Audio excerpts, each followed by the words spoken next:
What's good, everybody? It's your boy, O'Shea Duke Jackson, back at it again with another episode of the Celebrity Junk. Andrew Gillum is a very sad story for many of us who are from the African American community. He is relatively a young man, graduated from Florida A&M. He has a lovely wife and children. And I really felt that the brother would have an opportunity to move up the political ranks in the Democratic Party. I do not really like Democrats as much, but it was good to see an African American young man trying to move up the political ranks. Unfortunately, Mr. Gillum's behavior came to haunt him after we found out that secretly he was living a double life after being exposed by a Caucasian man. And that expose led everybody to understand that Andrew Gillum was indeed bisexual. It wasn't that he was bisexual that was really so, I would say, depowering in a certain way, but the fact in how it occurred. He was passed out. He was butt naked. There were pictures taken of him, and it embarrassed not only his wife and his immediate family, but those who supported him because he had ran for governor and almost won.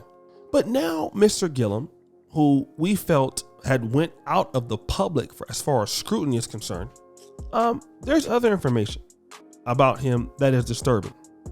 And it has come to my understanding that Mr. Gillum was dealing in some sort of political corruption, dealing with some federal charges.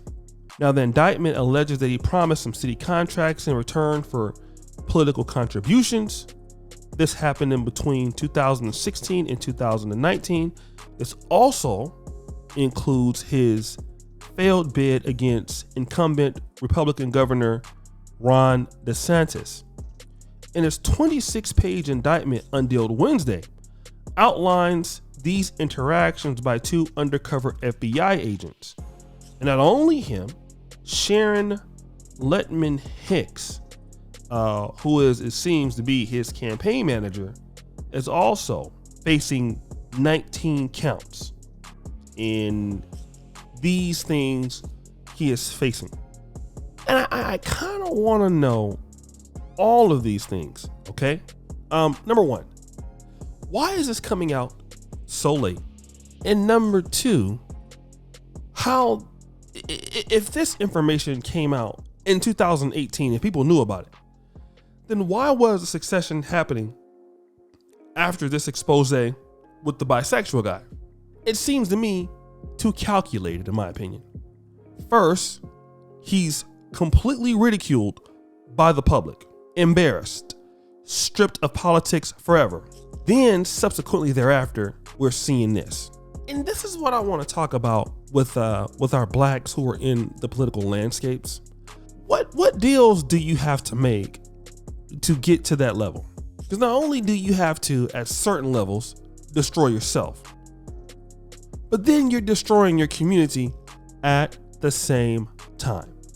And again, I know that we have some blacks who don't like Donald Trump. We have some blacks who don't like Biden. But I ultimately believe that if you look at the Democratic Party, one thing is for sure, they don't like blacks.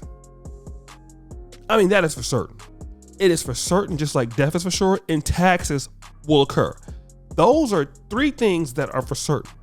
Death is for certain, taxes is for certain.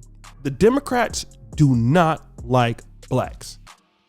I'm not even going to go on historical data here because I don't have 30 minutes on this episode, but it's there.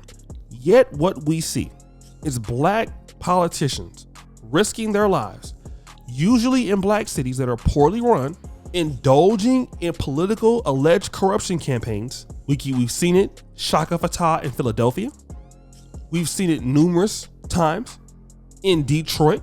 God, we've seen it in Detroit. So Coleman Young in Detroit, anybody? All right.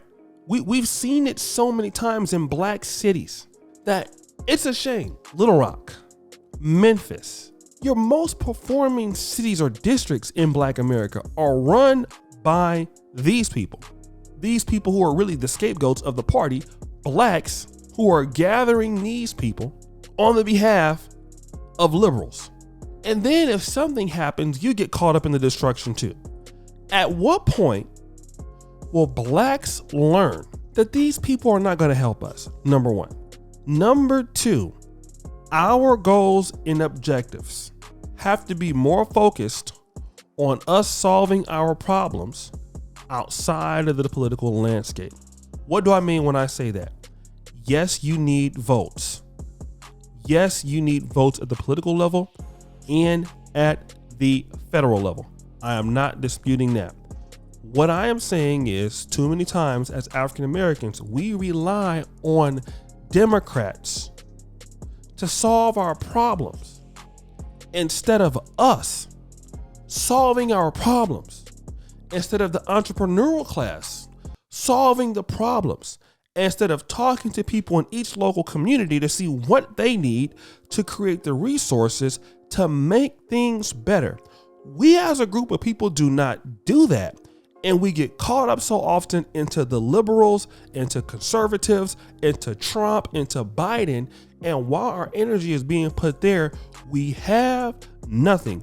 We don't try to work with our economic basis to use that money into our control to buy political favors. So then you go get this idiot who's trying to run for office to destroy Black America and get the favors for himself, and then he gets destroyed in the process. All of us get destroyed, even when we play these stupid games, because we have no autonomy here. We have no economy here. The Gillums of the world, the Shaka Fatahs of the world, the Coleman Youngs of the world, all of these people get destroyed. And not only do they get destroyed, so do we. So do we. Kwame Kilpatrick. Because the community has to start to come out and give a reason to solve the issues. Because these guys are going to fail us. The Gillums, the Barack Obamas, the Kamala Harrises. We got to call these people what they are. They're jokes. And they get bought out by the people who actually have the organization and the money. The LGBTs, the Jewish communities, the Islamic communities, the Hispanic communities, the people who organize and who are solving their own issues. They get bought out by them. We have nothing because we're idiots letting Gillum decide for us. And when he makes a mistake, he gets washed. But guys, what do you think? It's your boy, O'Shea Duke Jackson, back at it again with another episode of The Celebrity Junk. I appreciate you for all that you do. Subscribe, hit the bell. Check out the first comment at the top. And as you know, the buffoonery remains an all-time high. I'm out.